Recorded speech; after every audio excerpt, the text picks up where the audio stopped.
And on the platform beside my blessing box, I was going to get the money out.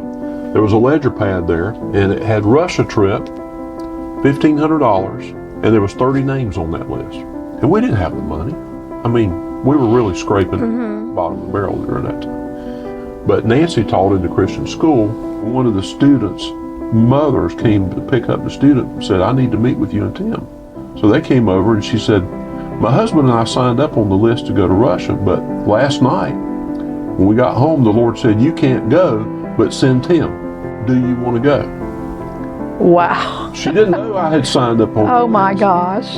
So long story short, she wrote me a check for $1,500 on Praise the spot. God. I was the only one on the list to have the money up front to go. And that's how I got connected with Calvary.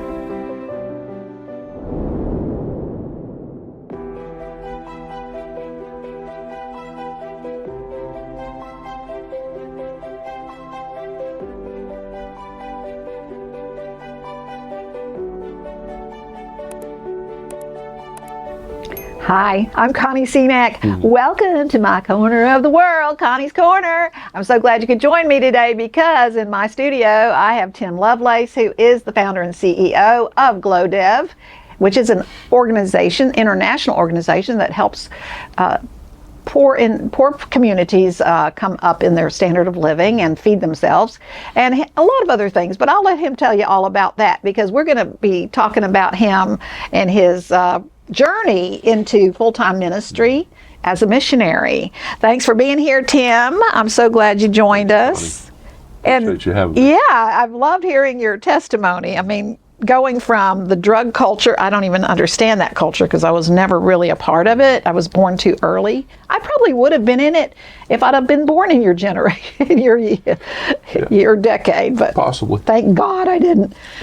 You know, I saw a video in my 10th grade PE class. They showed us a video of a girl who was beautiful and how she started with marijuana and how she ends up as a heroin addict and doing prostitution and all this. And that scared the daylights out of me. I said, man, I ain't touching that stuff.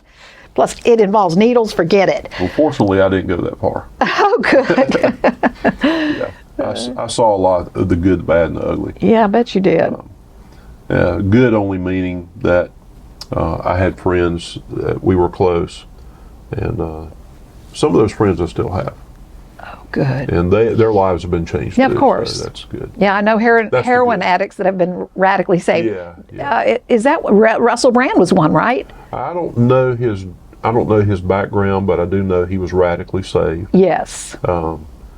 He was Wonderful man of God, incredibly on fire for God. It's amazing to see these things happen. Oh. Jim Carrey's another one that got radically saved. Oh my gosh. In recent time, and it's Isn't good it to awesome? see. God It's just good to takes see. the worst of us. Gosh, Yeah. so cool. Anyway, so you got saved, I know you got baptized in the Holy Spirit.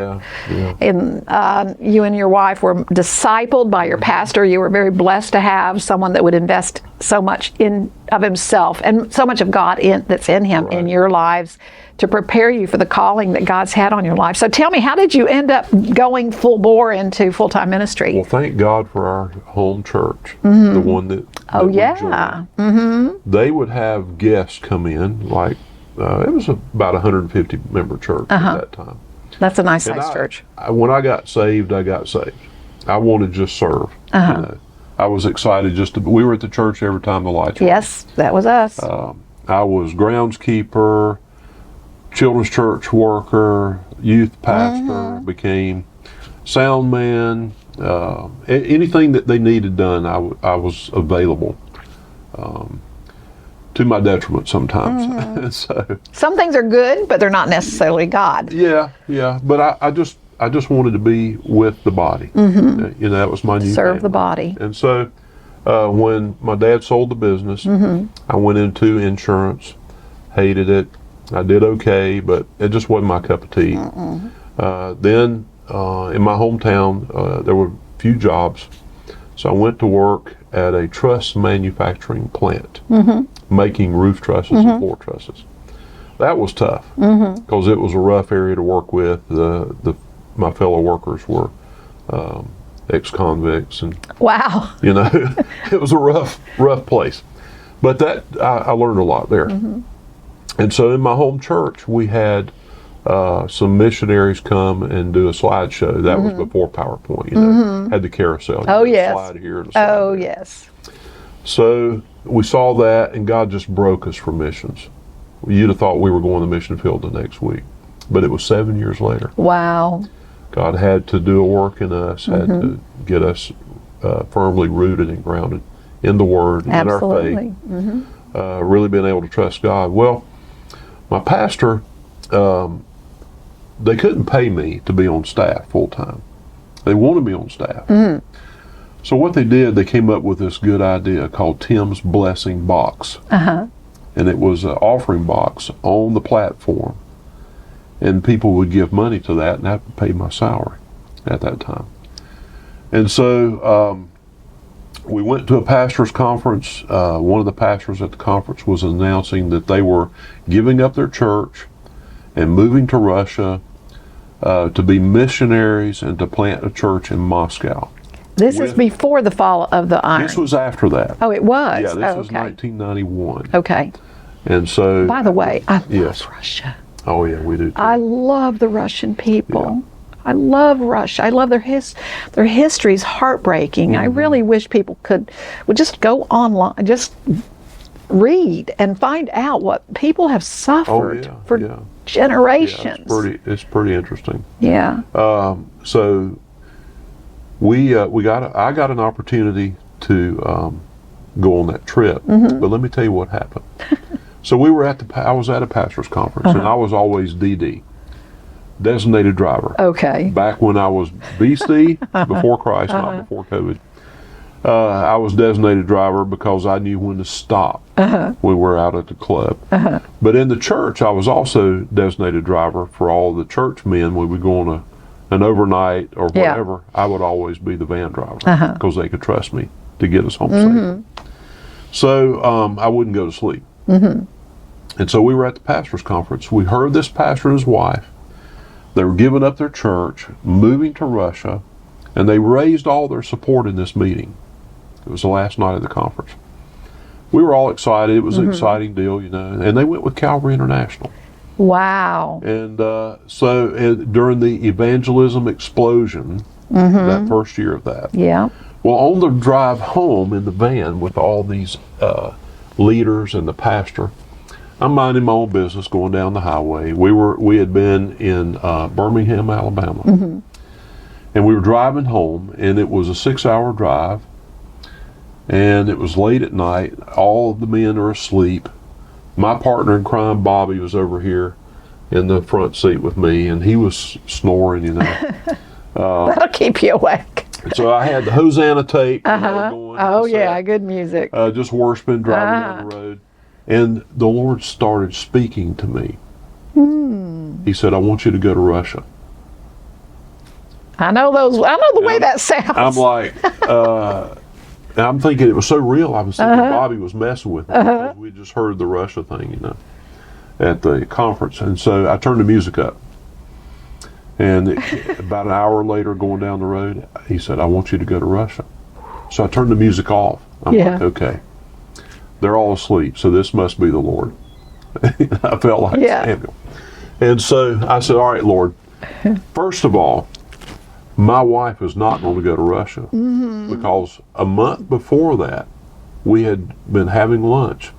And I was in a joking mood with my wife, and we were reminiscing about the different things that the Lord had taken us through. Yeah. And I said, what if the Lord calls us to be missionaries somewhere like, I don't know, Russia? Russia. And she looked at me square in the eyes. She was so serious. She said, don't you worry, God's not calling, and we're sure not going.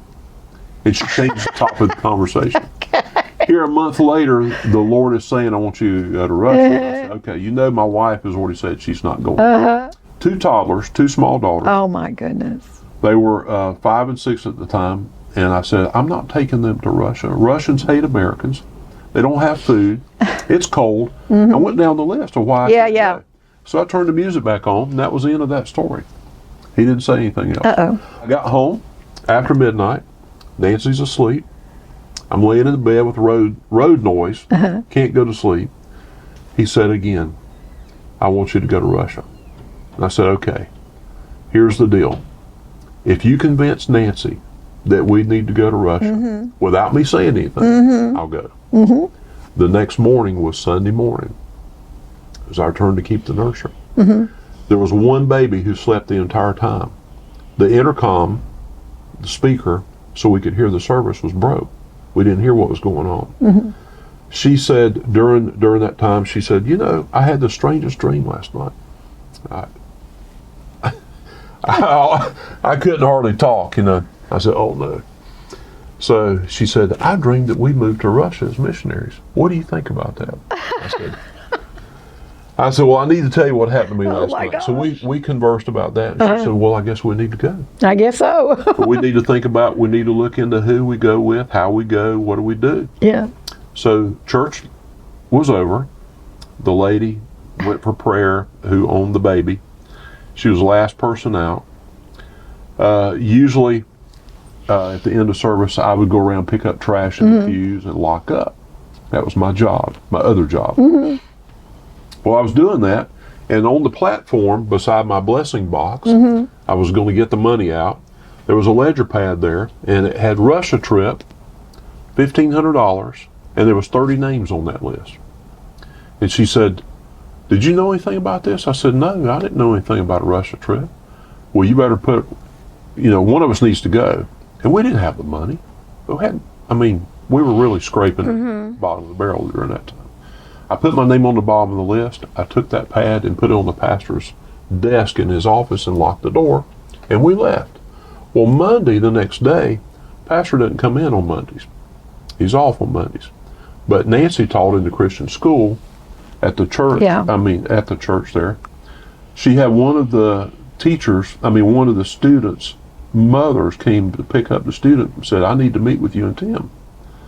She called me at the office. She said, can we come and meet with you? I said, yeah. So they came over and she said, my husband and I signed up on the list to go to Russia, but last night when we got home, the Lord said, you can't go, but send Tim. Do you want to go? Wow. She didn't know I had signed up on the list. Oh my gosh. So long story short, she wrote me a check for $1,500 on the spot. Praise God. And I was the only one on the list to have the money up front to go. And so when the pastor found out about it, he made me trip leader. I get it. So I had to call Calvary to get all the passport stuff and get that going. And a visa. You had to have a visa to get into Russia. Had to get the visa. Wow. So that became my responsibility. That's incredible. And that's how I got connected with Calvary. Which is now Go to Nations. Which is now Go to Nations. And there's a whole lot more to it. I know that. I know. We could go on. Listen, I know we can't go fully into all of that. Nancy told a lot about your story when you got to, and the miracles that God did for your family while you were there. You know, talking about how you got to go to Russia one time. And my husband and I did a lot of mission trips, but we were asked to go to Uganda, and my husband was just adamantly opposed to it. And for 2 weeks before the group was supposed to leave, they kept saying, Connie, I really feel like you and Dwight are supposed to go. I said, okay, I'm praying about it. You need to pray about it. So he was at that time traveling for business all the time. He was never home. And that Sunday we went to church, and that night he was leaving town the next day. And I said, honey, I need 5 minutes of your undivided attention. He says, he always knew if I said that. Okay, so we sat in the little chairs. I said, honey, I don't want to go to Uganda. I know you don't want to go to Uganda, but I really believe God wants us to go to Uganda. He said, okay, what do we have to do? I said, well, we have to get a bunch of shots tomorrow before you fly out on an airplane. He says, well, just handle it. So that was our trip to Uganda. And believe me, I would rather go to Russia than Uganda and Kenya and all that. But, you know, you've got to have ears to hear what God's saying and a willingness to obey. That's it. It's timing, too. It is timing. You know, everything happens in Exactly. I know this. If I want to talk about something serious, honey, I need 5 minutes of your undivided attention. Right. This is serious. It's a serious, okay? It happened. We went. So what a trip that was. Well, you were in agreement, though. So yes. You were getting in agreement. Well, literally, we went to the health department on our way to the airport for him to catch his flight out to wherever he was going to get our shots that you had to have to go to Uganda. A lot of those. Yeah. I don't even like those things, I don't believe in that all was one of the things that early on that we learned in our church is being in agreement, the power of agreement. The power of agreement. In a marriage, especially. And you can be in agreement with God and what He says, or you can be in agreement with what the enemy is saying. True. That's the problem. Yeah, they both work. They both work. Yeah. Ooh, be careful who you come in agreement with. Right. Listen, would you come back for one more show? Sure. Okay, let's do it. Yeah. Okay, thanks guys for showing up today. Hope you'll come back because we're going to have a good time talking to Tim Lovelace. Amen. I'm going to remind you, go back and look at the other shows that we've done, not only with Tim, but also his beautiful wife, Nancy Lovelace. She's a doll. She's a doll. So in the meantime, I pray that God's blessing just chase you down. Just chase you down. You can't outrun God's blessings. That's how much He loves you. The Lord bless you and keep you. In Jesus' name, amen. Bye.